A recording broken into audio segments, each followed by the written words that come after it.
Hey everybody, Easy Mode here, and I'm coming at you with another build that I've been playing in Path of Exile 2 Early Access. I believe it's patch 0.1.1, and that is a Witch Hunter that utilizes Explosive Shot as well as Shock Burst rounds for single target.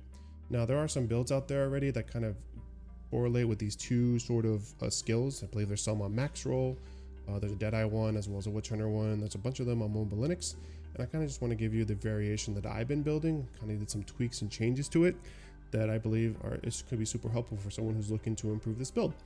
So let's just get right into it. How does this build work? Well, this build utilizes the 3 Dragons helmet to allow it to shock with fire damage and to build freeze buildup with lightning damage. Typically, fire damage does ignite, cold damage does freeze, lightning damage does shock, but this helmet changes that around where fire damage now does shock, cold damage does ignite, and lightning damage does freeze buildup. And that's what makes these two skills get synergized so well with this helmet, that now you can apply a shock with a fat explosive shot that you're able to hit the enemy with.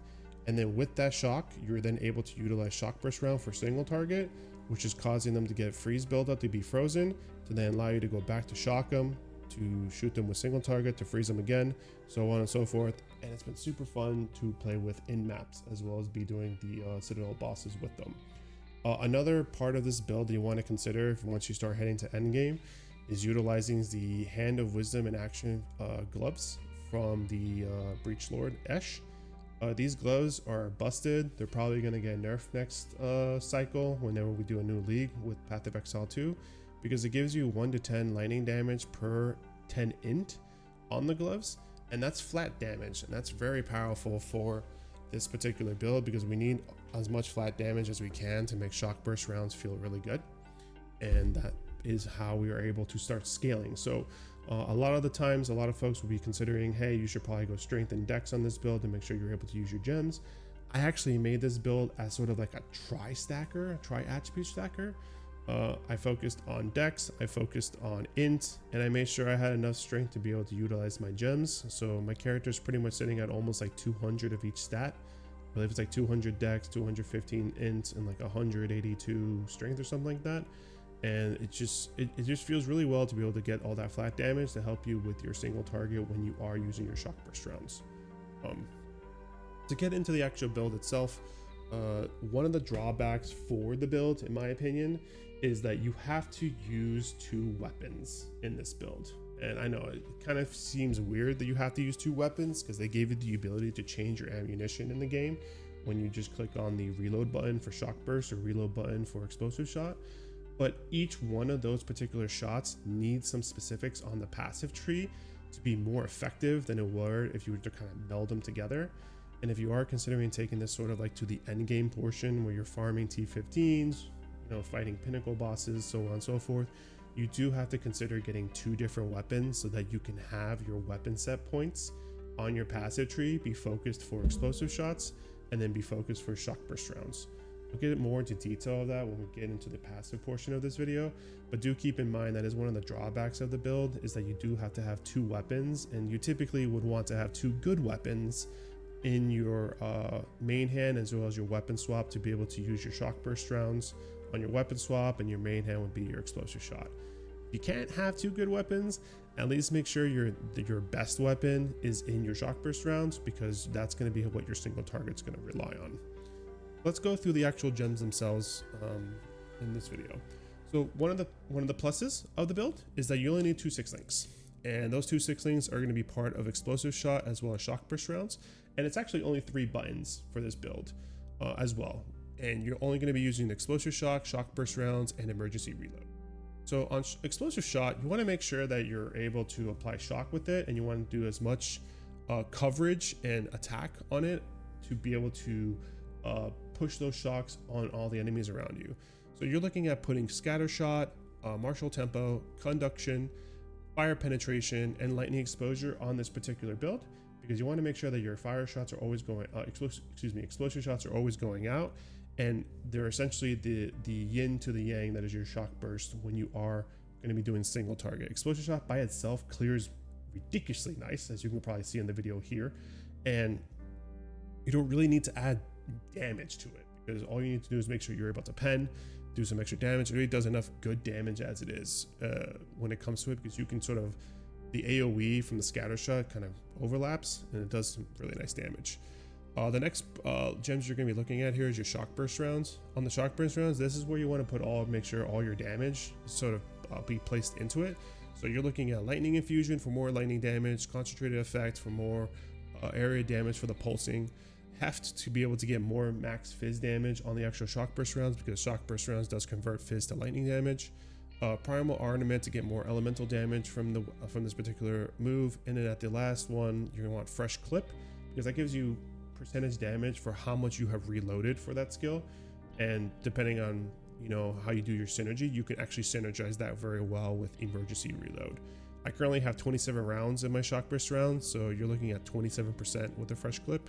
You can probably get a little bit more if you have it higher. The last one we have here is emergency reload. Emergency reload allows you to empower your bolts with 30% more damage when you use it. You're also going to be using premeditation to get 15% more damage, and then ingenuity to lower the cooldown, and persistence to keep it up longer, because you want this skill effect to last your entire shock burst clip that you're going to be utilizing it on. And it's a very powerful tool to use, so like a burst damage when you use your full clip, hit emergency reload, so you have your clip again with the empowerment, and now your fresh clip gives you another 20% more damage. The rest of your gem sockets on this build is utilizing auras.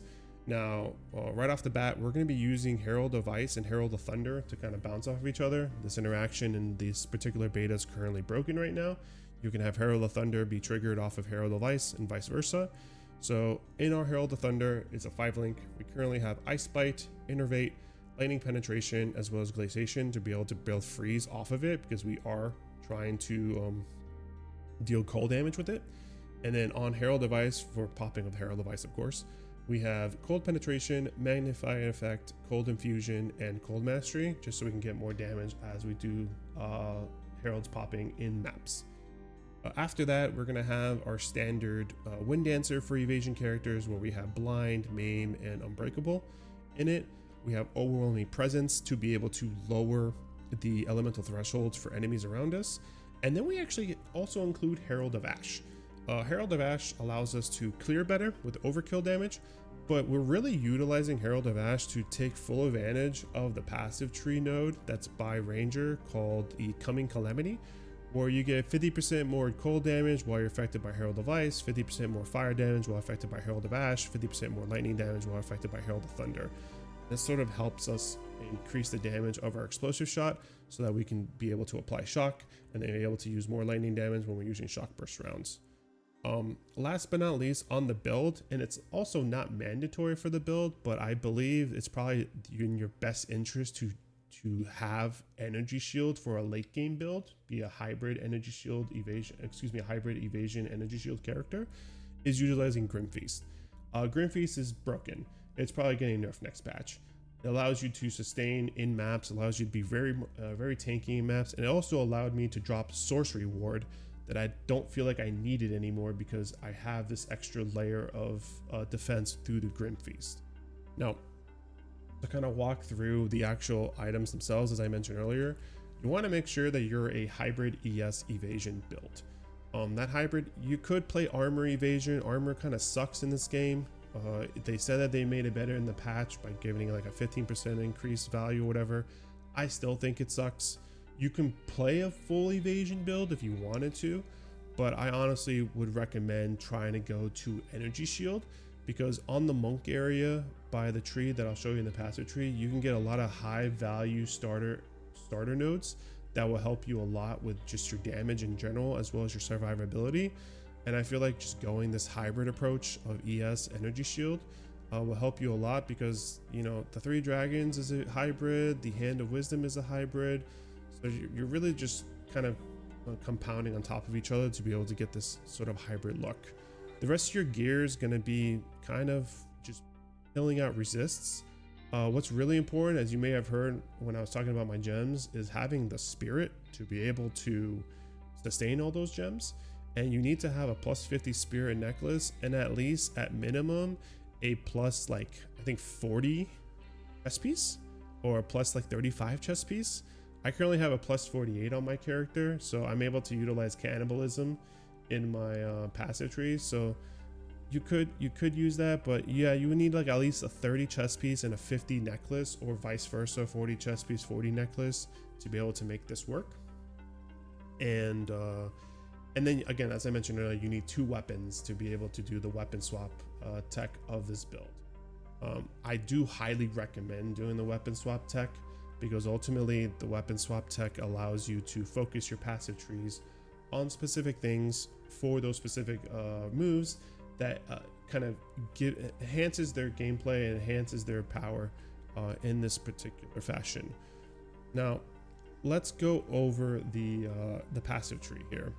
Now the first thing that you may have noticed is I have my ascendancy points are in the concentration ascendancy points, which is like Witchbane and No Mercy, and we have the Culling Strike one with Decimating Strike. The Culling Strike is Pitless Killer, and Judge and Jury and Executioner is the other one. I was in Sorcery Ward. I was utilizing Sorcery Ward when I was a more armor evasion based character.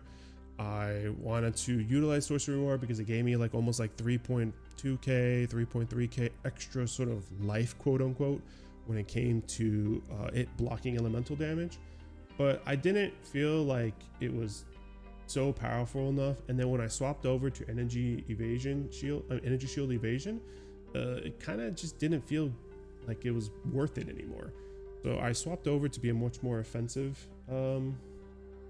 ascendancy nodes here, and that allowed me to be a little bit more, I guess offensive. But you'll notice here, this is my tree to kind of give you an idea of where my particular 2 weapon set points are. My explosive shot takes this large 2-hander node over here on the left hand side, as well as takes these shock nodes over here to increase my shock duration, as well as apply shock. And that's about it for my explosive shot. My shock burst rounds take advantage of all the lightning nodes down here, such as lightning rod as well as flash storm, and it takes advantage of getting pen over here with surging currents and harness of elements. This just gives me more damage that I could utilize when I use shock burst rounds. And there's actually the harness of elements is actually really nice, because when you do hit the enemy with your explosive shot, you are doing cold damage, therefore you can throw an ignite on them, therefore you can have ignite, shock, and some freeze, and that gives you what, 45% more damage because they're affected by those elements. Very, very powerful, this particular node here. The rest of it's kind of like pretty standard. You get your full salvo here for increased damage for each ammo you fired, you know, not to consume a bolt here, your attributes to be able to get more of your attributes and meet them. What's really interesting in this particular build, as I mentioned earlier, is getting to the monk area when you swap over to ES Energy Shield. ES Evasion. These nodes are super powerful. Extra damage is cold and extra damage is lightning damage. They just add essentially flat damage to your build. Super, super strong. These are strong evasion energy shield nodes. And then we have the skill speed here, which is the same as having the acceleration down here. This is a very high valued area that if you are going to do the swap for late game, I highly recommend hitting this area here.